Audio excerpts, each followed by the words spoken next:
ఈ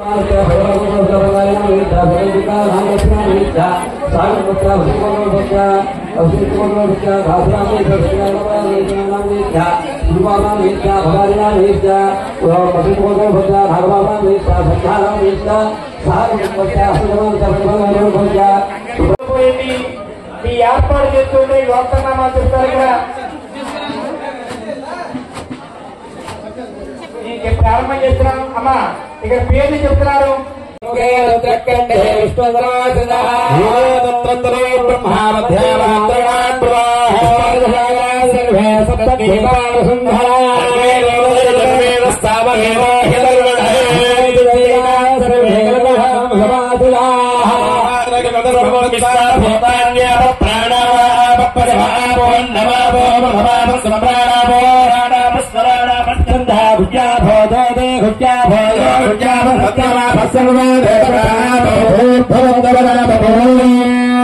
ఆ చేయి తీసి పుష్పంతో నీళ్లు అలా 3 సార్లు కదపండి. అందులో గంగే దయమని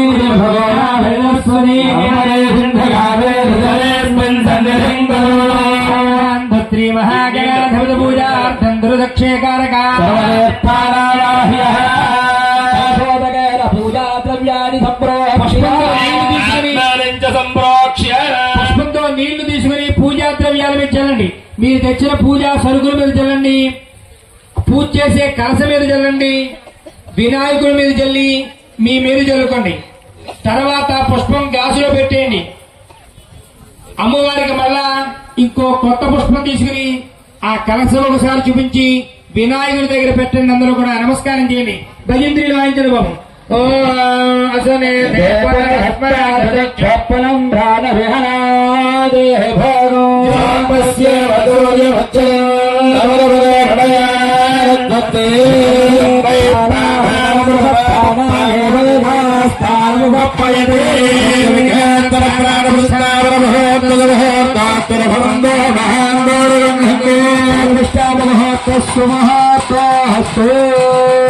వినాయకుడి మీద 3 సార్లు అక్షతలు వేయండి. వినాయకుడి మీద 3 సార్లు మీ మనసులో ఉన్న కోరికలతో నక్షత్రం వేయండి.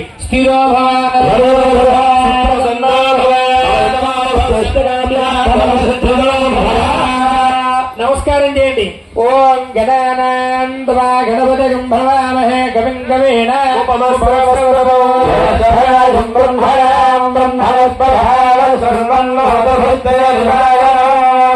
మూడు సార్లు మళ్ళా అక్షతలు కొద్ది కొద్దిగా పూజ చేయండి. ధ్యాయామి స్థాపిత సింహాసనం సమర్పయామి. కొద్ది కొద్దిగా నీళ్లు చల్లుతూనండి. తామలపాకుతో గాని పుష్పంతో గాని వినాయకుడి మీద ఒక్కొక్క చుక్క పడాలి. 5 సార్లు చల్లండి. అలాగా నానందమర్పయామి. నమస్కారం చేయండి. వినాయకుడు స్నాన మంత్రాలు చెప్పి చేయిస్తున్నారు ఇక్కడ. నమస్కారం చేయండి. ఓం భద్రం కన్నే వితృఢయామదేవా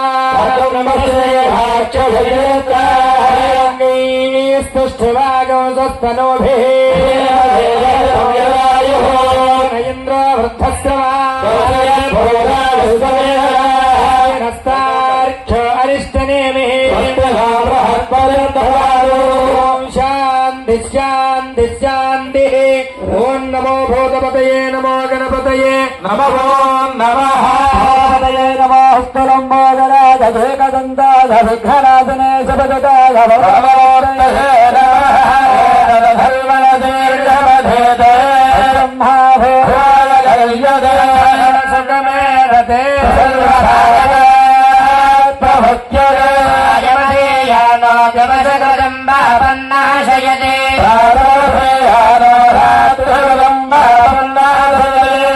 వారందరి పేర్లు ప్రారంభం చేస్తారు. గురువారు ఇక్కడ పూజలో ఎవరైతే భక్తులు గోత్రనామాలు రాయించారో వారందరి పేర్లు కూడా చదువుతారు. ఇప్పుడు వచ్చినటువంటి వాళ్ళ పేర్ల చేత వినాయకుడు పూజ చేయించారు. మీ చేత మీ సంకల్పంతో పాటు ఎవరైతే భక్తులు గోత్రనామాలు రాని వారు ఉంటారు వారందరికీ కూడా ఈ ఫలితం అందించేలా గురువు గారు సంకల్పం చేస్తారు. కళ్ళకద్దుకుని వినాయకుడి దగ్గర పెట్టండి. శ్రీ మహాగణాధిపతయే నమః.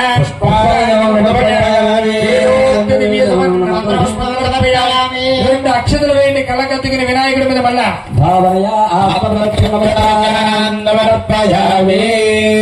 అందరూ అక్షతలు చేతితో పట్టుకోండి.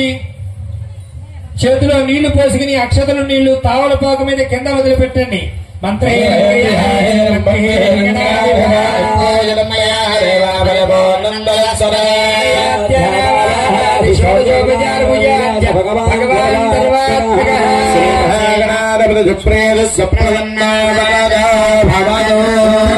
కర్మణ్య విగ్రహస్తు. వినాయకుడి దగ్గర పూజ చేసిన అక్షతలు తీసుకోండి. వినాయకుడి దగ్గర పూజ చేసిన అక్షతలు తీసుకుని కళ్ళకద్దుకుని మీరు వేసుకోండి.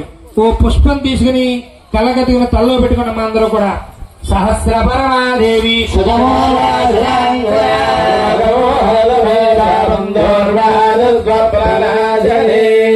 వినాయకుడికి నివేదన చేసిన అరటిపండు బెల్లం ఏదైతే ప్రసాదం ఉందో ఆ ప్రసాదం పక్కన పెట్టుకున్నాం. మా అందరూ కూడా ఇప్పుడు వినాయకుడి పూజ పళ్ళాన్ని ఒక్కసారి అలా కదపండి. పైకెత్తి 3 సార్లు అలా పెట్టండి. యజ్ఞ భజంత్రీలు వాయించారు బాబు.